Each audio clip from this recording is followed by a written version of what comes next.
Em julho de 1919, um grupo de baleeiros da ilha de Vancouver içou a cobertura a algo que os deixou gelados. À primeira vista parecia uma baleia jubarte fêmea de cerca de 27 toneladas. Mas, quando se aproximaram, viram um detalhe impossível de ignorar. Não era como as demais. Tinha pernas, não nadadeiras, nem nadadeiras peitorais, nem uma nadadeira caudal diferente. Mas claramente duas pernas. Cada uma com mais de 1 metro de comprimento, articulada como um joelho, com pele grossa, quase como couro, e terminada em um coto arredondado que lembrava o punho fechado de uma pessoa. À cobertura surgiram perguntas. Seria alguma espécie de monstro marinho saído de velhos relatos religiosos? Um sinal funesto? Uma criatura arrastada desde um passado remoto que nunca deveria ter voltado à superfície? Desorientados, os marinheiros escreveram aos principais especialistas em baleias de Nova York. As respostas não esclareceram nada. Ninguém em nenhum registro científico havia visto algo parecido. Até que um pesquisador chamado Roy Chapman Andrews propôs outra possibilidade. E se não se tratasse de um acidente grotesco, mas de algo muito mais profundo? E se aquelas pernas não fossem um simples capricho da natureza, mas a marca visível de um tempo muito antigo, que o corpo da baleia ainda não havia esquecido? Para desvendar este mistério, primeiro devemos mergulhar na biologia desses fascinantes mamíferos marinhos. Sob a pele lisa de uma baleia, a primeira surpresa não está no tamanho, mas na forma interna. Quando os anatomistas começaram a dissecar esses animais a sério, descobriram que a nadadeira peitoral não era uma pá rígida feita sob medida para a água, mas algo muito mais familiar. Dentro de cada nadadeira escondia-se um membro completo, com ossos comparáveis aos de um braço e uma mão humanos. Em todas as espécies estudadas aparece o mesmo padrão. O esqueleto da nadadeira mostra um húmero ligado a um rádio e um cúbito, seguido por um leque de pequenos ossos do punho, metacarpos e uma série de falanges que lembram dedos comprimidos e empilhados. Não é uma estrutura difusa adaptada ao acaso. É um plano ósseo claramente organizado, que só faz sentido quando comparado ao de outros mamíferos terrestres. A chave está na homologia. Os mesmos elementos se repetem em morcegos, felinos, humanos e baleias, modificados, mas reconhecíveis. Na baleia, esses ossos ficam encerrados em tecido conjuntivo e músculo, sem se articular como um braço capaz de agarrar ou escalar. O resultado é uma nadadeira rígida, ideal para estabilizar o corpo na água, mas cuja arquitetura revela uma origem muito distinta da de uma nadadeira de peixe, construída sobre raios ósseos finos e ramificados. À medida que a anatomia comparada avançou nos séculos XIX e XX, a descoberta deixou de ser uma curiosidade para se tornar uma peça central de um problema maior. Se esses animais passavam toda a vida no mar, por que conservavam internamente algo tão parecido com uma mão? As reconstruções de esqueletos completos mostravam que a transformação para uma vida plenamente aquática havia sido profunda. O pescoço encurtou, as vértebras se reforçaram, o crânio se alongou e a cauda desenvolveu potentes vértebras caudais, capazes de mover as nadadeiras horizontais com força. Mas nas nadadeiras peitorais, a linguagem anatômica continuava inequívoca. Continuavam falando o idioma dos membros de um mamífero terrestre. As funções dessas nadadeiras ajudam a entender por que conservaram essa complexidade interna. Em vez de servir para a propulsão, como ocorre em focas e leões marinhos, as nadadeiras das baleias modernas atuam sobretudo como superfícies de controle. Permitem girar, frear, manter a estabilidade e ajustar o ângulo do corpo, enquanto a verdadeira força motriz vem da cauda. Para suportar as enormes forças hidrodinâmicas associadas a um animal de dezenas de toneladas que manobra em velocidade, uma estrutura puramente cartilaginosa seria muito menos eficiente. O esqueleto de mão interno oferece rigidez, distribui tensões e mantém a forma da nadadeira mesmo em manobras bruscas. No entanto, do ponto de vista evolutivo, essa explicação funcional não esgota o mistério. A disposição concreta dos ossos, 5 raios digitais comprimidos, um punho reconhecível, um braço encurtado, encaixa melhor com a ideia de uma transformação progressiva de um membro já existente, do que com o desenho de uma nadadeira do zero.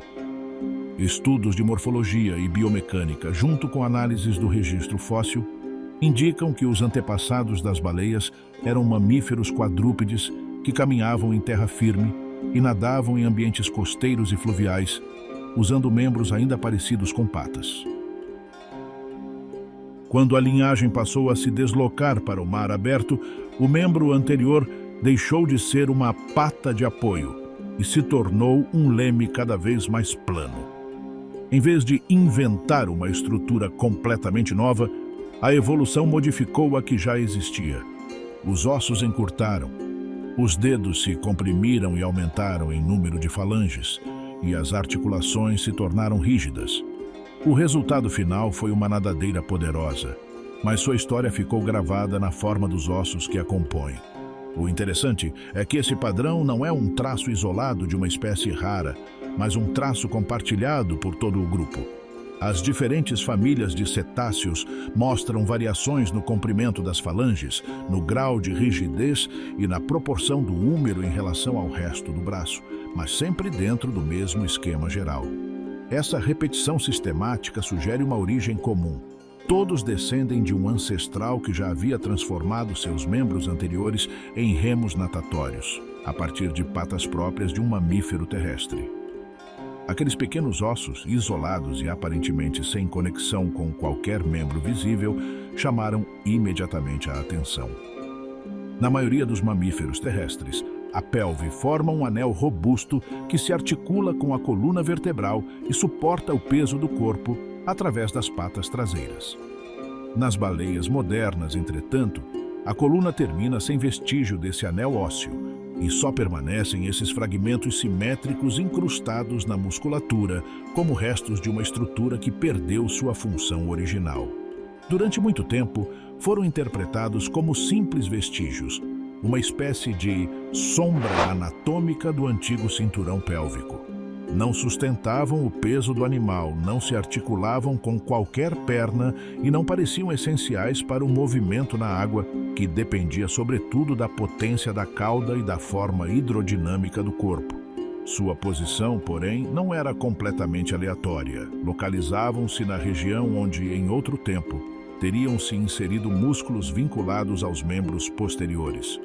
Com o avanço da biologia evolutiva, o termo vestigial foi ganhando nuances. Não significava necessariamente inútil, mas transformado, reaproveitado ou reduzido após uma mudança de modo de vida. Nesse sentido, os ossos pélvicos das baleias tornaram-se um caso de estudo. A comparação com fósseis de cetáceos primitivos, ainda providos de patas traseiras funcionais, mostrava o processo passo a passo. Uma pelve grande e articulada com a coluna, seguida de formas cada vez mais aquáticas, onde as patas encurtavam, a união com a coluna se enfraquecia e, finalmente, a pelve se separava por completo, permanecendo apenas como um par de ossos flutuantes. A pergunta que surgiu depois foi se esses restos ósseos, além de representar uma página já lida da história da linhagem, ainda desempenhavam algum papel na vida dos animais atuais. Estudos anatômicos detalhados começaram a descrever a inserção de músculos nesses ossos, especialmente em machos de várias espécies. Não pareciam vinculados a funções locomotoras, como ocorria nos antepassados com patas, mas à musculatura do aparelho reprodutor. Em algumas espécies, observou-se uma correlação entre o tamanho e a forma desses ossos e certos comportamentos sexuais, o que sugeria que a pelve vestigial havia sido cooptada para estabilizar músculos que intervêm na posição do pênis durante a cópula. Essa reinterpretação devolveu-lhes relevância biológica.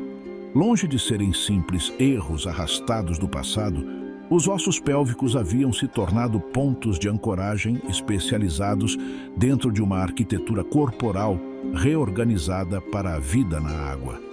A antiga função de sustentar o corpo sobre membros desaparecidos deu lugar a um papel mais discreto, mas importante, na reprodução. Ainda assim, sua forma, sua posição e sua descontinuidade em relação à coluna continuavam denunciando sua origem como parte de um cinturão pélvico completo. O fato de que todas as baleias e golfinhos compartilham alguma versão dessa pelve reduzida reforça a ideia de um ancestral comum que atravessou a transição de um corpo de mamífero terrestre apoiado em 4 patas para um corpo fusiforme, propulsado por uma cauda poderosa. Nessa transição, os membros posteriores foram perdendo utilidade para a natação eficiente e acabaram se tornando um estorvo hidrodinâmico. A solução evolutiva foi reduzi-los, desconectá-los da coluna e, na maioria das formas modernas, fazê-los desaparecer externamente. No entanto, a maquinaria genética que construía aquela região não se apagou por completo, e parte da estrutura se conservou na forma desses ossos internos. Em ocasiões, essa maquinaria genética se expressava de forma mais visível. Ao longo do último século, foram documentados casos isolados de baleias nascidas com rudimentos de patas posteriores externas, às vezes com articulações e falanges reconhecíveis. Esses indivíduos, conhecidos como atávicos, não representam uma marcha atrás na evolução, mas a expressão ocasional de instruções antigas, que na maioria dos casos permanecem suprimidas durante o desenvolvimento embrionário. Para que apareça uma cauda funcional de baleia, os brotos de membros posteriores devem parar a tempo. Quando esse freio falha, emerge uma pista tangível de como era a região pélvica nos ancestrais. Assim, os pequenos ossos que flutuam na musculatura da pelve e os estranhos casos de atavismo apontam na mesma direção. O corpo atual conserva, sob a superfície, um mapa de seu passado. As mudanças que levaram à perda das patas traseiras não apagaram o sistema por completo, apenas o reorientaram. A pelve deixou de ser um ponto de apoio para a marcha e tornou-se uma peça integrada no complexo de músculos e órgãos da região caudal e reprodutiva. A combinação de nadadeiras com mãos ocultas e pelves fragmentadas traça uma imagem coerente. Todo o esqueleto conta uma história de transformação, desde uma criatura que caminhava sobre terra firme até um nadador especializado. Mas o corpo não fala apenas através dos ossos.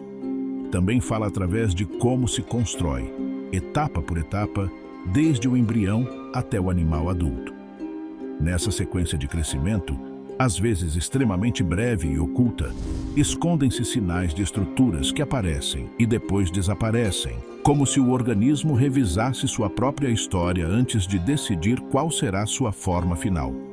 Durante boa parte do século XX, o desenvolvimento embrionário das baleias foi estudado através de cortes histológicos e descrições anatômicas clássicas. O que se via nessas primeiras observações era impressionante.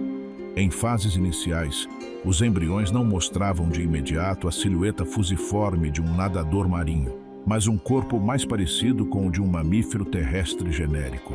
O tronco se alongava, a cabeça era relativamente grande e na região posterior surgiam brotos de tecido que lembravam futuros esboços de membros posteriores. À medida que a gestação avançava, esses brotos não seguiam o mesmo caminho que em outros mamíferos. Em vez de se consolidarem como patas, articuladas e com ossos diferenciados, passavam por um processo de regressão. Deixavam de crescer, eram parcialmente reabsorvidos e acabavam integrando-se à massa muscular e conjuntiva da região caudal. O resultado final no recém-nascido era um corpo sem patas traseiras visíveis, mas com estruturas internas como os pequenos ossos pélvicos que podiam ser rastreadas até aqueles esboços embrionários. Essa sequência chamou a atenção dos biólogos do desenvolvimento porque sugeria que o organismo experimentava uma forma antiga antes de descartá-la. Não se tratava de uma repetição exata da história evolutiva, mas de uma marca. As instruções genéticas para formar membros posteriores continuavam presentes, apenas se desligavam em um ponto específico do programa de desenvolvimento. O padrão coincidia com a ideia de que a perda das patas não foi produto de um desaparecimento instantâneo, mas de mudanças graduais nos tempos e na intensidade da expressão de certos genes reguladores. Com a chegada da biologia molecular e da genética do desenvolvimento, foi possível ir além da descrição morfológica. Começou-se a estudar a atividade de genes envolvidos na formação de membros em vertebrados, muitos deles compartilhados entre espécies muito distintas. Nas baleias, esses genes continuavam existindo e podiam ser ativados em fases iniciais, mas as cascatas de sinalização que normalmente levariam a um membro completo eram interrompidas.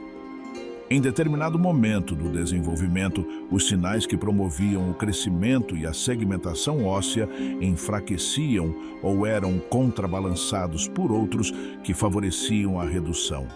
A realidade desse desligamento parcial tornou-se especialmente evidente nos raros casos de atavismos. De vez em quando, foram registrados indivíduos de espécies modernas que nasceram com estruturas posteriores externas, às vezes semelhantes a pequenas patas, com articulações e falanges. Esses casos, embora excepcionais, eram muito ilustrativos. Mostravam que o potencial para construir membros posteriores completos não havia desaparecido por completo. O que normalmente impedia sua aparição era a forma como o desenvolvimento era regulado, não a ausência total das instruções. Esses atavismos não deviam ser interpretados como uma reversão da evolução, mas como falhas nos mecanismos que, geração após geração, haviam ido suprimindo a formação das patas posteriores visíveis. A evolução não age apagando à vontade fragmentos específicos do genoma, mas modificando quando, onde e quanto certos genes são expressos. Se esses mecanismos se alteram, o organismo pode exibir traços que normalmente permanecem ocultos. Em conjunto, a imagem que surgia do estudo embrionário era coerente com o que se conhecia por anatomia e fósseis. As baleias modernas transitavam, durante algumas semanas de gestação, por uma fase em que o corpo esboçava elementos de um plano corporal mais próximo ao de um mamífero de 4 patas. Depois, os membros anteriores seguiam o caminho de se transformar em nadadeiras, enquanto os posteriores ficavam truncados e se diluíam no interior do corpo. O resultado final era um animal adaptado ao meio aquático, mas construído a partir de materiais e programas herdados de ancestrais terrestres. Esse tipo de evidência reforçava uma ideia central em biologia. O desenvolvimento não é um processo projetado do zero para cada espécie, mas uma modificação de programas já existentes. As baleias não haviam inventado uma forma nova desde o mais profundo do genoma. Haviam modificado, sobreposto e cortado um conjunto de instruções que também se via com variações em outros mamíferos. Os ossos das nadadeiras e os restos pélvicos eram a parte visível dessa história. A sequência de ativação e desativação de genes durante a gestação era a parte invisível, mas igualmente reveladora. As peças que faltavam para entender esse corpo foram encontradas longe dos laboratórios, em antigas bacias sedimentares que, dezenas de milhões de anos atrás, haviam sido litorais e estuários. No final do século XX, os paleontólogos começaram a descrever uma série de fósseis provenientes sobretudo do subcontinente indiano e do Paquistão, que não se encaixavam totalmente nem com os mamíferos terrestres clássicos, nem com as baleias modernas. Eram animais de tamanho médio, com crânios alongados e dentes robustos, cujos ossos do ouvido lembravam os cetáceos, mas cujas patas e coluna vertebral falavam de um modo de vida ainda ligado à terra firme. Um dos primeiros a ser reconhecido foi Pakicetus, um mamífero do Eoceno inicial, há cerca de 50 milhões de anos. À primeira vista, seu corpo se parecia mais com o de um canídeo ou um pequeno ungulado do que com o de uma baleia. Tinha 4 patas bem desenvolvidas, vértebras sacrais fusionadas que conectavam a pelve à coluna e uma dentição adaptada a capturar presas em ambientes ribeirinhos. A chave estava no crânio. A estrutura do osso timpânico, a chamada bula auditiva, coincidia com a dos cetáceos, um traço difícil de atribuir à mera convergência. Essa combinação de ouvido de baleia e esqueleto de corredor o situou como um dos primeiros representantes do grupo. Em camadas um pouco mais recentes apareceu Ambulocetus, literalmente baleia que caminhava. O animal mostrava um compromisso ainda mais marcado com a água. Patas robustas, especialmente as posteriores, e uma cauda que começava a desempenhar um papel importante na propulsão. Não podia ser considerado mais um mamífero terrestre típico, mas também não um nadador pleno do oceano aberto. Seus fósseis foram encontrados em sedimentos marinhos rasos e estuários, ligados ao antigo Mar de Tétis, sugerindo um modo de vida anfíbio, rondando entre as margens e águas costeiras, capaz de nadar mediante uma combinação de chute com os membros posteriores e ondulação do tronco. A história continuava com os protocetídeos, um grupo diverso disperso pelas costas da Ásia, África, Europa e América do Norte. Em formas como Rhodocetus, as proporções do corpo mudavam de maneira notável. As patas encurtavam, os pés e mãos se alargavam em estruturas mais aptas para remar, e a coluna vertebral começava a se libertar da rigidez terrestre. O sacro, aquele bloco de vértebras fusionadas que ancorava a pelve nos mamíferos terrestres, se fragmentava em elementos mais móveis. A pelve permanecia ligada à parte da coluna, mas já não formava um anel sólido projetado para suportar o peso do corpo sobre as patas traseiras. Em alguns protocetídeos, conservaram-se até pequenos cascos nas pontas dos dedos, lembrança clara da origem artiodáctila do grupo. Sua distribuição geográfica mostrava que esses animais haviam abandonado o confinamento à região indo-paquistanesa e se expandido pelos mares quentes do Eoceno. A descoberta de formas quadrúpedes anfíbias na costa do atual Peru indicava que, por volta de 40 milhões de anos atrás, já haviam atravessado o Atlântico e se deslocavam por cinturões equatoriais de águas rasas. Nos estratos do Eoceno tardio, a cena mudava novamente. Surgiam fósseis como Basilosaurus e Dorudon, animais que já não podiam ser considerados anfíbios. Seus corpos longos e plenamente hidrodinâmicos, com vértebras caudais achatadas e evidências de nadadeiras horizontais, indicavam uma existência exclusivamente marinha.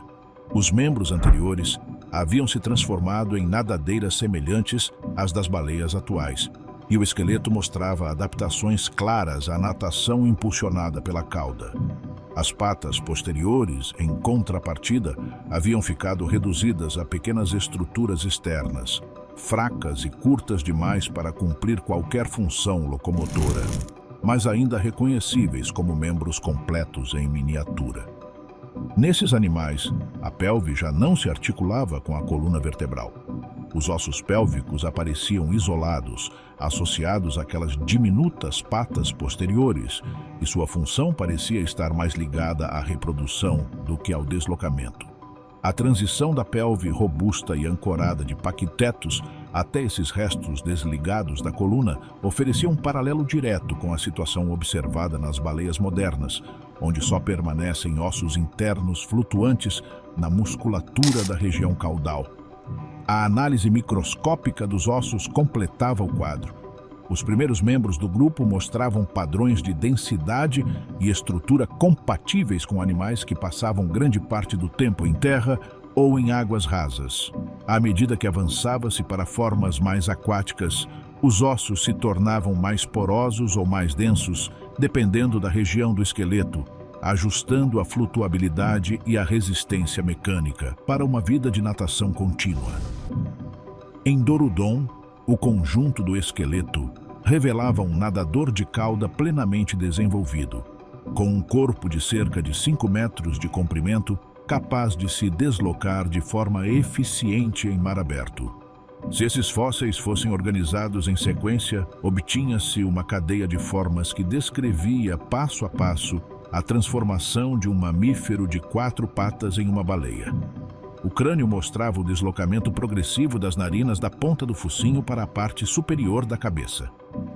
O ouvido adaptava-se gradualmente à transmissão do som debaixo d'água. A coluna ganhava flexibilidade nas regiões lombar e caudal. Os membros posteriores se reduziam até se tornarem vestígios, e os anteriores se consolidavam como nadadeiras com mãos internas. Quando ossos, embriões e fósseis já haviam desenhado a mesma história, restava uma última prova a examinar, a que podia ser lida no DNA. A partir do final do século XX, as comparações moleculares entre diferentes espécies de mamíferos permitiram reconstruir árvores genealógicas com um nível de detalhe antes impossível. Nessas árvores, os cetáceos não apareciam como um ramo isolado, mas profundamente inseridos dentro do grupo dos artiodáctilos, junto a animais aparentemente distintos como vacas, cervos e, sobretudo, hipopótamos.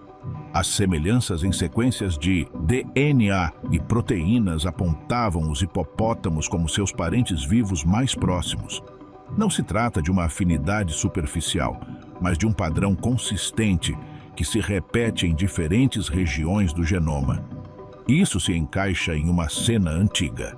Há dezenas de milhões de anos, uma linhagem de mamíferos ungulados que vivia em ambientes aquáticos rasos começou a explorar cada vez mais a água como refúgio e fonte de alimento. Esse ramo acabaria dando origem às formas transicionais descritas pelos fósseis e, muito mais tarde, às baleias modernas. A genética não apenas confirma que as baleias são mamíferos, mostra com precisão com quais outros mamíferos compartilham ancestrais e em que momento esses caminhos se separaram. A mesma lógica aplica-se aos detalhes de sua anatomia interna. Os genes que participam da formação de membros, na construção da pelve ou na organização do esqueleto axial, não são exclusivos desses animais. São variantes dos mesmos sistemas de desenvolvimento que operam em outros vertebrados. Nas baleias, esses sistemas foram reajustados. Certas vias de sinalização ativam-se antes ou depois. Algumas intensificam-se e outras reduzem-se. O resultado é um corpo sem patas visíveis, com nadadeiras no lugar dos braços e uma cauda poderosa, mas construído sobre a base de um plano corporal herdado. A genética do desenvolvimento ilustra isso de forma clara. Nos embriões, os genes que disparam a formação de brotos de membros posteriores se acendem, mas a cadeia que normalmente levaria a uma pata completa se interrompe. As instruções não desaparecem. Modula-se seu efeito. O mesmo ocorre com a elongação do crânio, o deslocamento das narinas para a parte superior da cabeça ou o engrossamento das vértebras caudais. Parte da peculiaridade interna desses animais não é que tenham estruturas estranhas, mas que essas estruturas são resultado de variações em um conjunto compartilhado de ferramentas genéticas. Que todas as espécies vivas de cetáceos compartilhem o padrão de mão nas nadadeiras e os restos pélvicos não é um detalhe menor.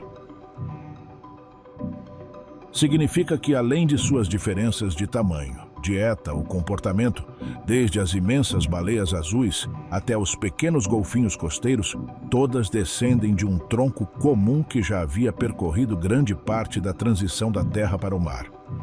O que se observa nas nadadeiras e na pelve é uma marca de origem compartilhada, uma assinatura histórica que não se apagou apesar de dezenas de milhões de anos de mudanças.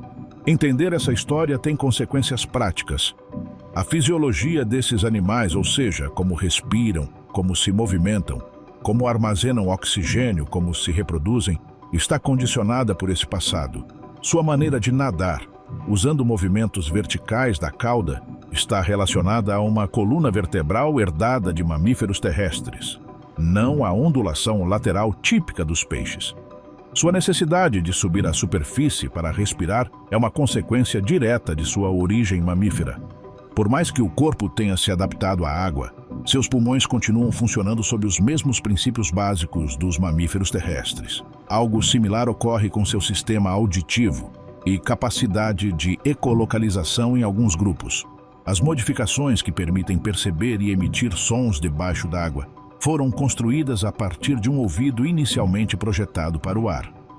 Certos ossos do crânio se engrossaram, outros se separaram parcialmente do restante do esqueleto para transmitir melhor as vibrações, e estruturas moles especializadas canalizaram o som. Sem o contexto evolutivo e sem a comparação com outras espécies, esses traços pareceriam soluções isoladas. vistos em conjunto com a anatomia interna, fazem parte da mesma linha de transformação. A história também permite reinterpretar casos que, sem esse marco, parecem desconcertantes. Os indivíduos atávicos com rudimentos de patas posteriores externas, como o exemplar encontrado em 1919, deixam de ser monstros inexplicáveis para se tornarem breves janelas para uma etapa antiga do linhagem.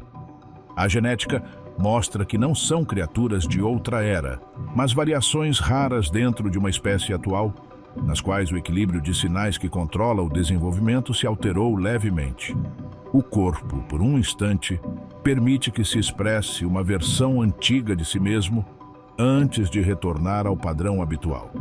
Em um plano mais amplo, a combinação de anatomia, desenvolvimento, fósseis e genética fornece uma ferramenta essencial para a conservação. Saber como o corpo desses animais se formou, quais limitações carrega e quais adaptações acumulou, permite entender melhor suas vulnerabilidades. Seus pulmões e sistema circulatório estão ajustados para mergulhos profundos e longos, mas possuem limites bem definidos. Seus ossos e músculos estão otimizados para nadar, não para suportar pressões externas como impactos ou ruídos intensos. Sua história evolutiva ajuda a explicar por que certas ameaças humanas, como ruído submarino, colisões com embarcações ou poluição química, têm efeitos tão específicos sobre eles. Finalmente, toda essa evidência devolve à anomalia interna seu verdadeiro lugar. O que torna especial o interior de cada uma dessas criaturas não é um órgão misterioso nem um segredo escondido no fundo do corpo, mas a persistência de estruturas que apontam para uma origem diferente daquela que seu aspecto atual sugeriria. As nadadeiras que escondem mãos, as pelvis reduzidas que já não sustentam patas e os genes que ainda sabem como construir membros que nunca aparecem são, em conjunto, um arquivo físico de sua história. Cada vez que um desses animais atravessa o oceano, o faz com essa história incorporada em seu esqueleto e DNA. Sob a pele e a camada de gordura, entre músculos adaptados à água e ossos remodelados para nadar, permanece a marca de um mamífero que um dia caminhou sobre a Terra.